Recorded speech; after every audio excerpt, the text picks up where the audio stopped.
La société occidentale serait judéo-chrétienne. La France a des racines judéo-chrétiennes. Il y aurait des valeurs, une morale, une culture judéo-chrétienne. Judeo-Christian heritage of the Bible. D'héritage judéo-chrétien. La culture judéo-chrétienne. Cette idée me semblait une évidence banale, en tout cas elle ne me choquait pas. En réalité, la formule est loin d'être neutre. Sophie Bessis est une historienne franco-tunisienne, spécialiste de l'Afrique subsaharienne et du Maghreb. Dans son dernier livre, La civilisation judéo-chrétienne, anatomie d'une imposture, elle explique à quel point cette notion est dénuée de fondements historiques, et elle montre qu'elle sert surtout plusieurs fonctions idéologiques, aussi bien du point de vue de l'Occident que du nationalisme arabe et que d'Israël. Que signifie cette appropriation par la culture occidentale de la judéité? Contre quel ennemi ce concept est-il mobilisé? L'Occident est-il judéo-chrétien?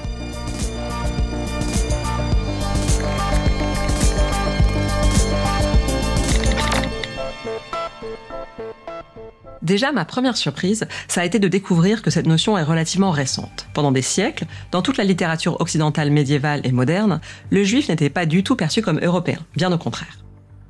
Pendant longtemps, le juif représentait plutôt l'oriental. Vous pouvez nous parler des représentations ?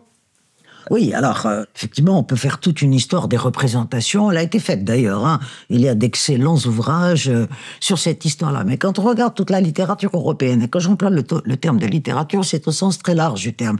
C'est-à-dire que ce soit la littérature religieuse, la littérature politique, la littérature tout court, l'iconographie, jusqu'au 19e siècle. Et l'archétype du juif, c'est l'oriental, dans ses vêtements, dans sa façon d'être, dans ses habitudes alimentaires.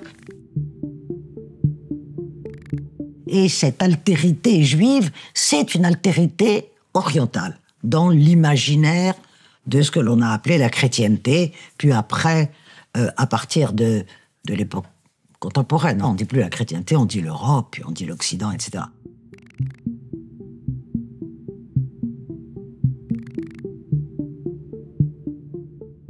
N'oublions pas que la littérature européenne du XIXe siècle, est en partie la littérature française, est d'un antisémitisme absolument incandescent, y compris des auteurs que nous adorons, de Maupassant à Nerval, à qui vous voudrez. Hein, bon. Dans Au soleil, son récit de voyage en Algérie, Maupassant écrit par exemple « Dès qu'on avance dans le sud, la race juive se révèle sous un aspect hideux qui fait comprendre la haine féroce de certains peuples contre ces gens, et même les massacres récents. » Donc c'est vraiment un corpus antisémite extrêmement puissant, extrêmement fort, et qui rejette effectivement le juif en Orient. Et cet Orient, à partir du XIXe siècle, c'est-à-dire à partir de la plus grande expansion, du début de la très grande expansion de l'impérialisme européen, l'Orient signifie l'infériorité. Parce qu'on ne conquiert, on ne colonise, on exploite, on opprime que ses inférieurs. Le juif incarnait donc l'autre qu'on faisait venir d'un lointain ailleurs oriental. Et si le terme judéo-chrétien existait, c'était dans un sens très précis. C'est un terme qui est très ancien, mais qui était cantonné au registre théologique et religieux. Parce que le christianisme étant un enfant du judaïsme, il y a eu pendant un certain nombre de siècles, des apparentements. Il y avait des sectes que l'on appelait judéo-chrétiennes parce que le clivage radical entre judaïsme et christianisme a mis assez longtemps à s'opérer. Mais dans le vocabulaire courant, c'était quelque chose qu'on n'entendait pas. Judéo-chrétien. Et puis petit à petit, c'est apparu tout au long des années 1980, pour plusieurs raisons en réalité. D'abord, il ne faut pas oublier qu'à partir des années 1980, on a dans le monde une sorte de retour du religieux, aussi bien en terre d'islam qu'en terre occidentale, hein, et que le vocabulaire politique, médiatique, idéologique, lui aussi est capté par ce retour du religieux. I repeat, America is in the midst of a spiritual awakening and a moral renewal. And with your biblical keynote, I say today, yes, let justice roll on like a river, righteousness like a never-failing stream. I believe that by taking together these key elements from the Old and New Testaments, we gain a view of the universe, a proper attitude to work, and principles to shape economic and social life. L'islam est la meilleure des démocraties. Il n'y a aucun régime qui soit plus juste pour le peuple que l'islam. C'est donc au tournant des années 80 que l'expression va vraiment rentrer dans le langage courant et circuler dans les médias. Pour Sophie Bessis, cet essor est aussi lié à la progressive prise de conscience des horreurs du nazisme et à la reconnaissance de plus en plus assumée de la responsabilité collective de l'Europe dans le génocide des Juifs. Ce génocide, ce judéocide, s'est perpétré, évidemment a été perpétré par l'Allemagne nazie, mais avec la complicité plus ou moins active de l'ensemble de l'Europe.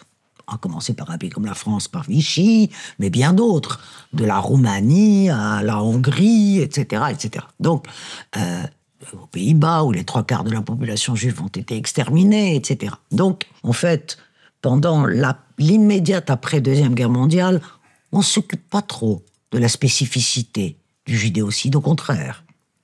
Et c'est surtout à partir du procès Eichmann que ça sort, que quelque chose qui devait sortir, sort. Sous les phrases sans relief de l'acte d'accusation, ce sont 5 millions de juifs qui parlent, 5 millions de morts. Car Eichmann fut, dans ce qui fut appelé l'ordre nazi, celui qui eut pour mission d'organiser la solution finale du problème juif. Et l'on sait ce que l'on doit entendre par là. Et à ce moment-là, tout de même, on se dit que les valeurs dont se réclamait l'Europe, dont elle se réclame fièrement l'inventeur, le propagateur, même si elles avaient déjà été très, très, très abîmées par les conquêtes coloniales et par les occupations coloniales, où ces valeurs avaient été systématiquement violées. Mais tout de même, on s'en réclamait encore en Europe. Mais là, après le génocide, ces valeurs étaient quand même plus qu'abîmées. Et donc, la restauration de ces valeurs est passée par plusieurs procédés, si je puis dire. Premier procédé, c'est le soutien à la création de l'État d'Israël, puisque l'État d'Israël, au moment, il y avait déjà le foyer juif, bien sûr, qui avait été créé par la déclaration Balfour en 1917. Et l'installation de quelques dizaines de milliers de juifs entre les deux guerres mondiales, et surtout, bien sûr, à partir de l'avènement du nazisme en 1933. Il y avait environ, au moment de la création de l'État d'Israël, environ 600 000 juifs en Palestine, à peu près. Et donc, voilà, l'État d'Israël devenait quelque chose de nécessaire qui permettait d'expier en partie la dette. En complément, la deuxième stratégie mise en œuvre par l'Europe pour retrouver son innocence perdue et restaurer les valeurs humanistes défendues par les Lumières, ça va être justement de populariser l'idée d'une civilisation occidentale judéo-chrétienne. Si vous prenez l'expression judéo-chrétien, si on est judéo-chrétien, on ne peut pas être antisémite, puisqu'on est judéo-chrétien, évidemment. Donc, c'est une formule qui permet d'occulter toute l'histoire de l'antisémitisme européen, qui permet de jeter un voile sur l'anti-judaïsme chrétien, l'antisémitisme moderne, et qui s'est donc achevé, comme on le disait tout à l'heure, par le judéocide hitlérien. Autrement dit, l'expression judéo-chrétien permet de camoufler 2 millénaires de persécution. D'abord l'antijudaïsme religieux du christianisme qui considérait les juifs comme le peuple déicide, puis l'antisémitisme moderne européen du XIXe siècle qui considérait les juifs comme une race inférieure, et enfin le génocide des juifs par les nazis au XXe siècle. Mais l'annexion de la judéité à l'espace occidental a un autre avantage, selon Sophie Bessis. Il permet à l'Occident de se présenter comme l'inventeur de l'universel. L'universel monothéiste a été formulé pour la première fois par le judaïsme, parce que chronologiquement, c'est la première expression de ce monothéisme dit abrahamique. Donc effectivement, le fait d'employer le terme de judéo-chrétien et de faire que ce fameux judéo-christianisme soit le synonyme de la civilisation occidentale fait qu'effectivement, on occidentalise comme ça les universaux religieux et moraux du judaïsme, et donc tout est occidental, tout est inventé par l'Occident. Voilà. Autrement dit, le judaïsme est le premier monothéisme à avoir formulé une morale à vocation universelle.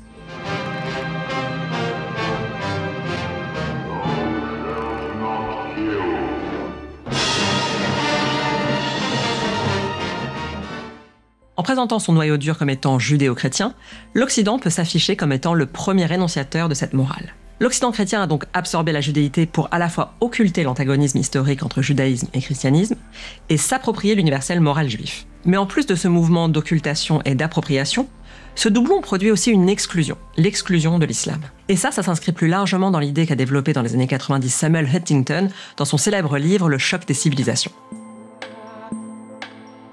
Whereas during the Cold War, it was a politics and ideology that predominated. Now, in the relations among states, now it is culture. And states with similar cultures are coming together. States with different cultures are, in many cases, moving apart. Il ne parle presque pas des Juifs, qui sont trop peu nombreux, mais il sépare bien la civilisation occidentale chrétienne de la civilisation islamique. Aujourd'hui, l'idéologie dominante, si je puis dire, c'est de dire que toutes les cultures sont étanches l'une à l'autre. Les cultures sont des espèces d'invariants. Et on est toujours, depuis en fait les années 1990, depuis la fin de la guerre froide, dans cette théorie du choc des civilisations. Et cette théorie du choc des civilisations, c'est que les civilisations sont totalement fermées. Or, il n'y a pas de civilisation dans l'histoire humaine qui ne soit une histoire de mélange, qui ne soit une histoire de rencontre. Le monothéisme dit abrahamique a 3 piliers. Chronologiquement, le judaïsme, le christianisme, l'islam. Et évidemment, le terme même, le duo judéo-chrétien, rejette l'islam dans une altérité totale, alors que l'islam est le 3e pied de la révélation abrahamique. Le Coran est un récit biblique, amélioré, réarrangé, évidemment, selon le contexte dans lequel il s'est exprimé, qui est le contexte de l'Arabie du 7e siècle. La péninsule arabique du 7e siècle était en toute petite partie païenne, contrairement à ce que l'on dit, et en grande partie chrétienne et juive, bien sûr. Et le prophète des musulmans, Mohammed, est très largement influencé par le judaïsme et le christianisme. L'islam est imprégné de ses prédécesseurs, très profondément imprégné. Et sur le plan même des rituels, l'islam et le judaïsme sont beaucoup plus proches l'un de l'autre que l'un et l'autre du christianisme, sur le plan des législations familiales, sur le plan de l'unicité de Dieu. Les juifs et les musulmans considèrent un peu les chrétiens avec cette histoire de trinité. C'est un peu polythéiste, cette affaire, quand on veut bien regarder les choses. Tandis que le judaïsme et l'islam sont un monothéisme radical, hein, et qui se traduit aussi par l'interdiction de la représentation. Ça aussi, c'est une donnée qui est à la fois juive et musulmane, puisque l'homme ayant été créé à l'image de Dieu, et que Dieu est irreprésentable dans le judaïsme et dans l'islam, donc la figure humaine ne doit pas être représentée parce que ce serait une représentation de Dieu. Alors le christianisme est totalement étranger à toutes ces choses-là.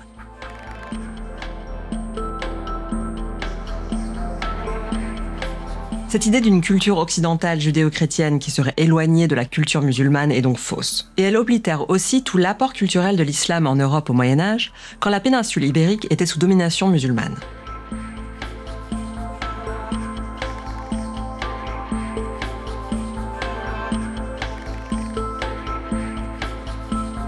De fait, entre le 8e et le 13e siècle, ce sont les penseurs musulmans de langue arabe qui dominent la scène intellectuelle. Par exemple, le philosophe andalou Ibn Rushd, plus connu sous son nom latinisé d'Averroès, est le plus grand commentateur médiéval d'Aristote. Et il a profondément influencé au XIIe siècle les philosophes des premières universités d'Europe occidentale. Donc quand on lit dans des manuels scolaires que l'Europe a des racines gréco-latines, on passe là encore sous silence le rôle important qu'ont joué les penseurs musulmans dans la transmission de la culture grecque. Paradoxalement, alors que l'islam est artificiellement exclu de l'Occident défini comme judéo-chrétien, certains courants nationalistes arabes se sont en fait appropriés le concept d'un Occident judéo-chrétien. Pour comprendre comment ça s'est passé, il faut revenir sur les relations qu'entretenaient historiquement les juifs et les musulmans dans le monde arabe. La persécution des juifs a été quand même un invariant de l'histoire européenne. C'est plus compliqué dans le monde musulman. Et les minorités juives et chrétiennes étaient discriminées selon des modalités particulières. Parce que pour l'islam, aux yeux du corpus doctrinal musulman, les juifs et les chrétiens ne sont pas des païens. Ils ont reçu une grande partie de la révélation, mais n'ont pas voulu reconnaître le scellement de la prophétie par Mohammed. Ce sont ce qu'on appelle les gens du livre.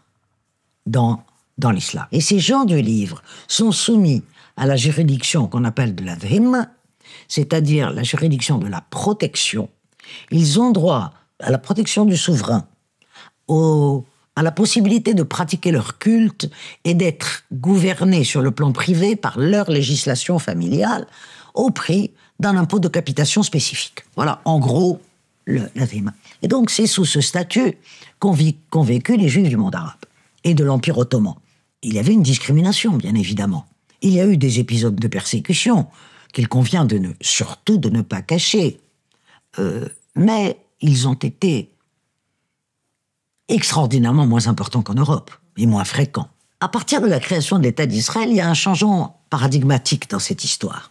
C'est que les Arabes, à commencer par les Palestiniens bien sûr, mais l'ensemble du monde n'a pas accepté que ce nouvel État vienne s'implanter au cœur du monde arabe, et pas seulement au cœur du monde arabe, au cœur du cœur des trois religions révélées, c'est-à-dire Jérusalem. Les blindés arabes gagnaient du terrain. Peu à peu, la vieille ville tombait aux mains des transjordaniens. Et Glob Pacha, chef de la fameuse Légion arabe, arrivait sur les lieux avec de nouvelles forces. Des îlots du quartier juif conquis étaient livrés au pillage. Et une partie de l'opinion du monde arabe s'est emparée aussi des tropes de l'antisémitisme européen moderne. Et donc, il y a un nouvel antisémitisme qui est né dans le monde arabe, qui fait que le monde arabe a utilisé le terme de judéo-chrétien pour deux raisons essentielles. Bon, d'une part, parce qu'il y a toujours eu un sionisme chrétien. Depuis le XVIIe siècle, il existe un sionisme chrétien. Et que donc, les Arabes ont dit, vous voyez qu'il y a un complot contre les musulmans. Ce sionisme chrétien, ce judéo-chrétien, c'est un complot contre les musulmans. Alors c'est assez étonnant, mais en fait, bien avant le sionisme politique juif qui s'est développé au XIXe siècle en réaction à l'antisémitisme et qui aspirait à créer un État pour le peuple juif en Palestine, il y avait un sionisme chrétien, un courant du christianisme évangélique qui fait une lecture littéraliste de la Bible et qui considère que l'installation de tous les juifs à Jérusalem favorise le retour de Jésus sur terre. C'est un courant qui s'est beaucoup développé dans les années 70 aux États-Unis, où il est devenu une composante de la droite américaine qui soutient activement Israël. If a line has to be drawn, then draw that line around both Christians and Jews. We are one. On peut comprendre qu'il alimente l'idée d'un impérialisme judéo-chrétien. Mais pour le nationalisme arabe, il y a une deuxième raison de pointer du doigt un Occident judéo-chrétien. Les nationalismes arabes et certaines franges de l'islam politique, puisque le judaïsme est purement occidental, puisque c'est judéo-chrétien, ça leur a permis d'occulter leur propre part juive, la propre part juive de leur histoire. Mon grand-père avait une Torah en arabe et un Coran en hébreu. Il avait un cercle d'amis qui se disaient que la connaissance de la religion et l'enseignement de la tolérance étaient des facteurs essentiels, des vecteurs essentiels d'une vie communautaire sans haine et sans violence. L'Algérie d'aujourd'hui a empêché au tournage de succéder au repérage muet. Je reste avec le souvenir et les traces d'une tolérance que les batailles du présent repoussent pour un temps. On voit donc comment cette désignation d'une entité judéo-chrétienne a pu servir à la fois les Occidentaux et le nationalisme arabe. Mais il faut maintenant parler du troisième acteur qui s'est saisi de cet outil sémantique, c'est Israël. Ce n'est pas un hasard si les dirigeants israéliens actuels, à commencer par M. Netanyahou, ne cessent de proclamer à la face du monde qu'ils sont les défenseurs de la civilisation judéo-chrétienne. Notre victoire, c'est votre victoire. Notre victoire, c'est la victoire d'Israël contre l'antisémitisme. C'est la victoire des civilisations judéo-chrétiennes contre la barbarie. C'est la victoire de la France. Les dirigeants israéliens actuels, dont la préoccupation, dont l'objectif majeur est de continuer à être rattaché à l'Occident, c'est-à-dire Israël est un morceau d'Occident planté au cœur du Moyen-Orient. Il ne faut pas oublier quand même que le sionisme a été créé par des intellectuels juifs européens. Totalement européens, qui avaient complètement oublié, occulté la part d'Orient que comporte le judaïsme, qu'est le judaïsme. Les Européens et les Occidentaux en général ont tendance à oublier que le monothéisme leur vient d'Orient. quand on lit l'état des Juifs de Herzl, le nouvel État, cet État des Juifs qu'il aspire à créer, est un morceau d'Occident, il le dit très nettement d'ailleurs dans l'état des Juifs, et qui fera d'ailleurs obstacle à la barbarie orientale. Si Sa Majesté le Sultan consentait à nous donner la Palestine, nous pourrions nous charger de mettre en ordre les finances de la Turquie. Pour l'Europe, nous formerions là-bas un élément du mur contre l'Asie, ainsi que l'avant-poste de la civilisation contre la barbarie. Et en même temps, il y a ce mythe du retour. Il y a ce mythe du retour, et c'est un des paradoxes qui continue jusqu'à aujourd'hui, d'ailleurs, qui est encore opérateur aujourd'hui, c'est de dire, nous ne sommes pas des orientaux, nous sommes des occidentaux pur jus, mais on revient dans ce qui est notre terre natale et la terre de nos ancêtres, etc., ce qui est très très contesté historiquement parlant, et qui est au cœur de l'Orient. Autrement dit, l'ancrage d'Israël dans la civilisation judéo-chrétienne s'inscrit dans la volonté plus ancienne des sionistes de se présenter comme européens, ce qui les oppose aussi bien aux populations musulmanes et arabes du Moyen-Orient qu'aux populations juives orientales. À partir du moment où les Juifs d'Orient ont émigré en Israël, c'est-à-dire à partir de la fin des années 1940 et début des années 50. Bon, cette émigration s'est étirée sur une bonne trentaine d'années, puisqu'en ce qui concerne le Maghreb, par exemple, les plus grandes vagues d'émigration vers Israël ont été après la guerre de juin 1967. Et donc, effectivement, les Juifs d'Orient, originaires d'Orient, ont été très discriminés par ceux qui avaient créé l'État d'Israël, qui l'ont gouverné pendant les 30 premières années de son existence, et qui sont les Juifs d'Europe, qu'ils ont été rejetés dans une sorte de mépris culturel absolument total. Puisqu'évidemment, puisqu'ils étaient orientaux, la grande plaisanterie, c'est qu'ils ressemblaient trop aux Arabes, évidemment. Ce qui n'était pas faux du tout, d'ailleurs. There was a feeling, I felt it, that everything Ashkenazi was superior.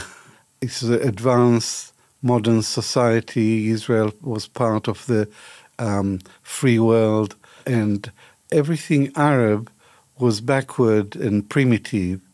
Vous avez écrit un autre livre qui s'appelle « Je vous écris d'une autre rive », Lettre à Hannah Arendt, où vous l'interpellez sur ça. Vous écrivez « Je suis une juive arabe », en un mot comme ça.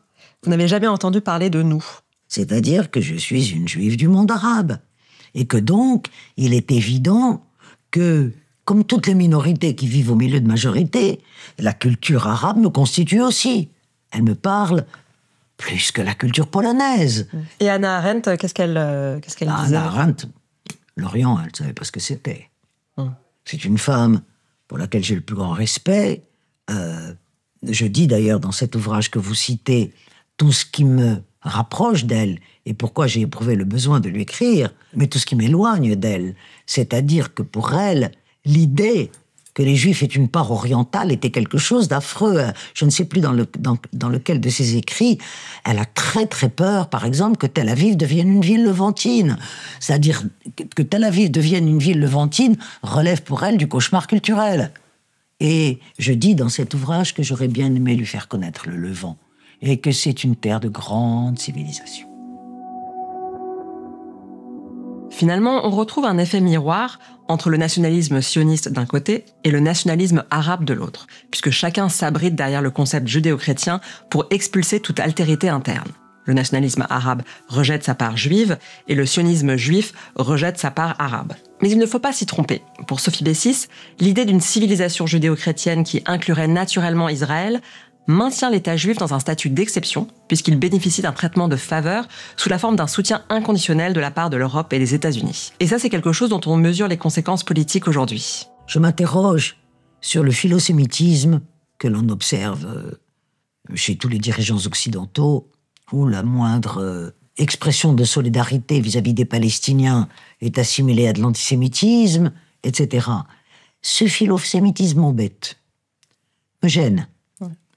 Parce que je considère que son caractère absolument, comment dire, plus qu'insistant, je n'arrive pas à trouver un mot assez fort pour cela, eh bien, est l'autre face, me semble-t-il, de l'antisémitisme d'antan.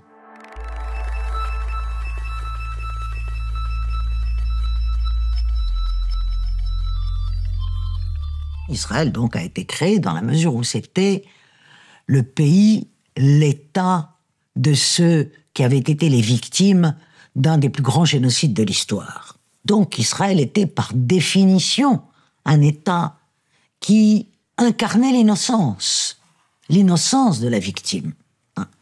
Et donc, l'innocence de l'État d'Israël restaurait l'innocence de l'Occident. Et donc, on en arrive aux aberrations d'aujourd'hui, si vous voulez, dans la mesure où, pour que l'Occident demeure innocent, il faut qu'Israël demeure innocent. Israël ne peut pas être coupable. Et donc, voilà une des raisons pour lesquelles, pas la seule, attention, parce qu'il y a aussi une familiarité coloniale qui est très importante, mais une des raisons pour lesquelles il y a cette défense quasi inconditionnelle de cette politique à dimension génocidaire de l'État d'Israël en Palestine et particulièrement à Gaza. La désignation d'une identité judéo-chrétienne est une réécriture biaisée de l'histoire qui se comprend surtout à travers ses nombreux usages politiques. Elle permet à l'Europe d'occulter 2 millénaires de persécutions antisémites et de nier l'apport de l'Orient et de l'islam dans son passé. Israël s'en sert quant à lui pour affirmer son appartenance à un Occident qui se doit alors de le défendre, quelle que soit sa politique. Et enfin, les nationalismes arabes voient dans cette formule un outil utile pour expulser la dimension juive de l'histoire de leur pays. Déconstruire ce binôme, c'est se donner les moyens de rendre de nouveau possibles les convergences culturelles et politiques pour sortir du paradigme mortifère du choc des civilisations et de la défense inconditionnelle d'Israël en tant que bastion avancé de la civilisation judéo-chrétienne.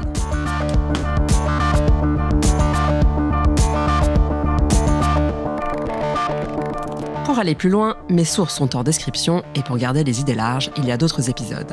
À bientôt!